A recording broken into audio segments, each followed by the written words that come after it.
बंधुगण आज आमे आपण माननकु कहिबाकु जाउछु घरे केउ सब संकट देखा जिबा द्वारा आपण दारिद्र्यर शिकार होइथांती। बंधुगण ज्योतिष शास्त्र अनुसार भविष्य रे किछि घटिबा पूर्वरु किछि संकेत आमको निश्चित भाबरे मिली थाए एवं एही भूल को सुधारिबा निमंते आमको सही संकेत गुडिक मिली थाए। तेबे बंधुगण आज आमे आपण मानकु कहिबाकु एभली किछि संकेत संबोधरे जहा घरे देखा जिबा द्वारा आपण भविष्य रे दारिद्र्यतार शिकार होइथांती। तेबे बंधुगण आसंतु जानिबा सही संकेत गुडिक कोन कोन। बंधुगण जदि क्षीर फुटुतिबा समय रे ताहा उतुरी जाई तळे पड़ी जाए तेबे एहा द्वारा घरे धनर अभाव देखिबाकु मिले एवं आर्थिक स्थिति असंभाळ होइथाय।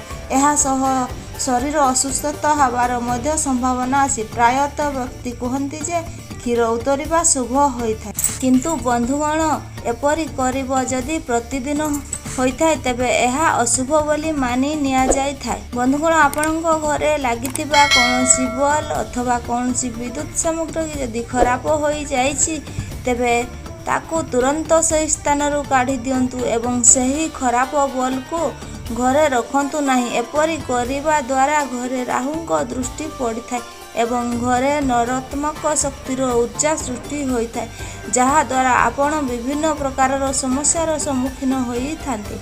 बंधुगण जदि आपण घरे फूल सजाइबाकू पसंद करती तेबे सर्वदा प्राकृतिक फूल ही घरे सजातु।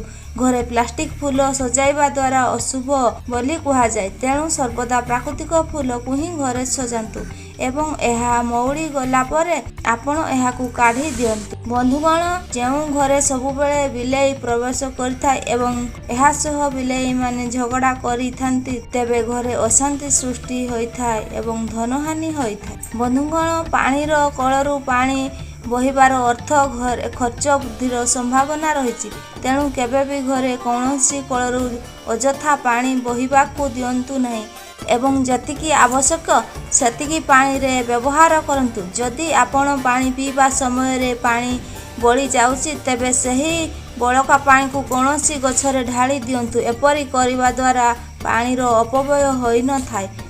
बंधुगण शोइबा समय रे स्वप्न आसीबा मध्य भविष्य संबंध रे सूचना होइथाय।